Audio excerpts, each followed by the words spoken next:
So, in case you've missed it, this weekend, the Resident Evil 3 remake came out. And it was, you know. So, walking into this remake, I was a bit apprehensive. However, I should have placed more faith into Square Enix because this remake ain't half bad.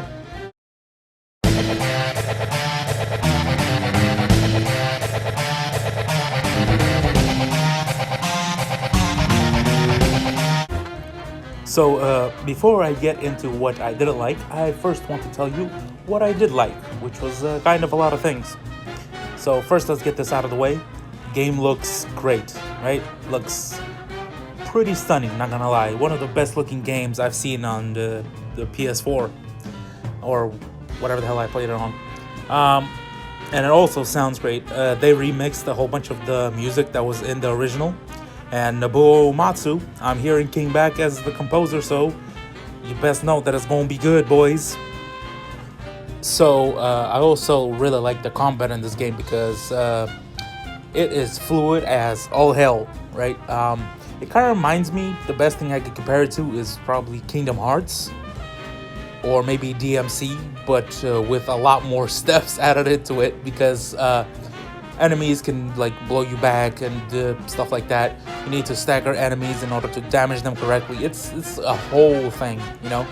Plus, it sort of like combines like real-time strategy, right? Like you pause, right, to go into the menu to like cast your magic and stuff like that.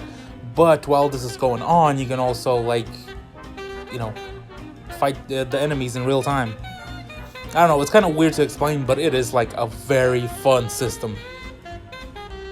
What I also really liked about is the fact that you can upgrade your weapons. So back in the original Final Fantasy VII, in order to grow stronger, you would either level up or buy new weapons. Usually buying weapons was probably the fastest thing to do. Like, you know, first you start out with the Buster Sword, but then you just like, piece of crap, you throw it away and, you know, get another one. In this game, it's not like that.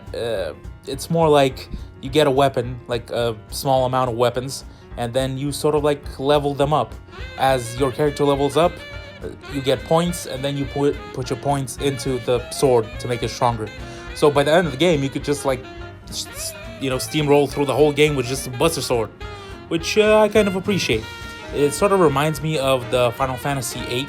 Because in that game, pretty sure you only have like one sword, and then you just keep on throwing buffs on it in order to make it stronger. So, you know, kind of reminded me of that. So, you know, not all bad. Another thing I liked is the fact that a lot more characters get developed in this game. So the original Midgar section in the PS1 version was like 5-6 hours maybe, and then you would just leave it for like 50 and then come back and put, you know, that's a whole other thing. But in this one, they're just like, hey, you know, those 5 hours, let's just stretch it out. And to fill that gap, they're just like, hey, you know, those characters that sort of, you know, die, spoilers, let's make them memorable as hell, and then you're gonna be all depressed, which is what they did. And I actually kind of like that because what was it, like Antilles and Wedge and then Jesse or whatever the hell their names were. In the original, they were just sort of like side characters, fodder. They're just like, you know, whatever. But here, no, you actually get to care about them and stuff like that. You know, it's, and then you know, they die, so it's sad. And then one more thing I liked was the fact that there's this weird dating game going on between Cloud, Aerith, Tifa, and Jesse, and I thought that was hilarious. They would just like keep flirting with freaking Cloud, and it's just I don't know why, but I just found it hilarious. Guess I'll take one for the team and be your back warmer again. Beautiful.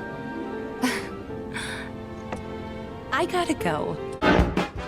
Also, one more thing before I forget. The Honeybee Inn, you know, that weird ass place where Cloud dresses up as a girl? That's in the game. So, good luck with that, you perverts. And there might be a bit more than you bargained for. I'ma just leave it at that. This exclusive treatment is reserved for our most well-to-do patrons. So, spoiler warning from here on out, because I'm about to spoil the crap out of the story or whatever's in the game. And I'm also going to talk about what I didn't like about the game. So, spoilers. So, in this game, you play as Cloud, a pretty-ass soldier boy who decided that fighting wars wasn't his thing anymore, and he decided to be a terrorist and, get paid for it.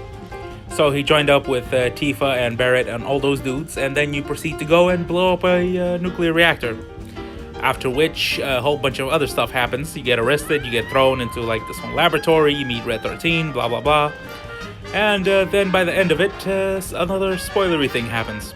And I'm not sure that a lot of people were gonna like this ending, but it is what it is. It stays mostly faithful to the story, but there are changes, which I'm gonna get into.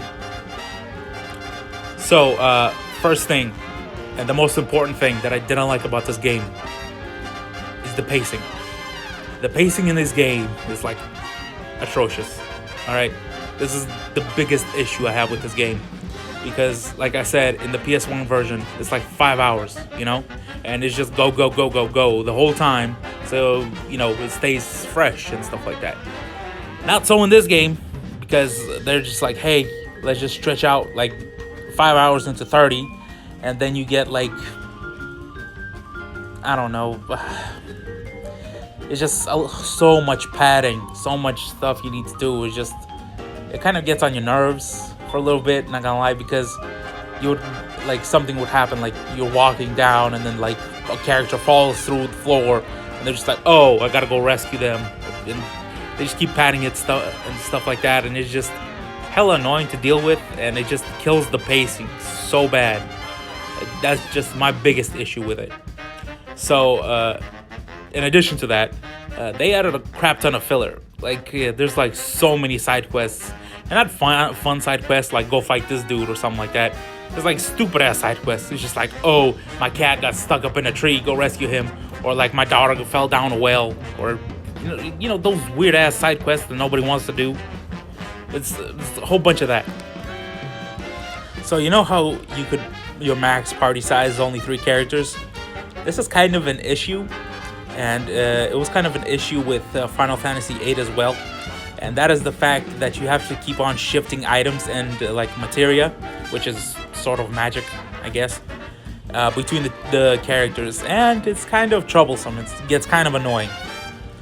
Other than that, no real big complaint. Furthermore, the areas where you like run around and do stuff, they're kind of barren. Okay, they do this weird thing where it's like kind of they shove you in like an area. It's like a corridor, sort of like Final Fantasy 13, right? But it's very spacious, but there's not a lot to do with it. It's a very weird issue that this game has. And it's kind of a detriment to it. But other than that, they kind of cut out certain things from the story and they add a whole bunch of other stuff. So, I mean, it's kind of a give and take, just like, do you want more character development, but story beats cut out? Do you want like fun gameplay, but like, I don't know, it's up to you. And spoilers, your homies that you meet along the way, they all die. So, that's a happy ending. Oh yeah, by the way, for some reason, before I forget, Sephiroth shows up in Cloud's head. I don't know why they did that. That was super weird. Sephiroth just keeps like blinking out in and out of existence, and I didn't really like that, because in the original game, like Sephiroth only showed up like towards the end of Midgar. He like stabs this one dude in the back, and then like Cloud starts freaking out. And that's kind of a memorable scene, but like if you already know that it's Sephiroth from the beginning, it's not as memorable. So I don't know, you get to pick and choose, I guess. But yeah, ultimately, would I recommend that you play it? Yes and no. What I mean by this is that if you're going into this blind, you've never played Final Fantasy VII, I'll recommend that you go play the original because it still is probably the better version of this game. I mean, it looks like ass. It's ugly as crap. It came out in 1997.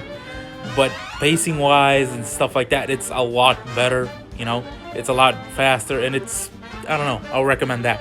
However, if you have played the original, this is probably a very good remake for you. You know, it's pretty fun to play and, you know, it's pretty much the same, but they added a whole bunch of like Easter eggs and stuff like that. And if you haven't played the PS1 version, you won't get those.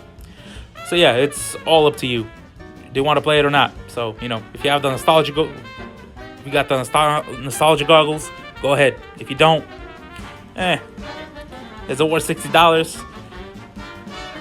No. Just wait for a price drop. It's still worth playing, mind you, but who knows? Still not as bad as Resident Evil 3.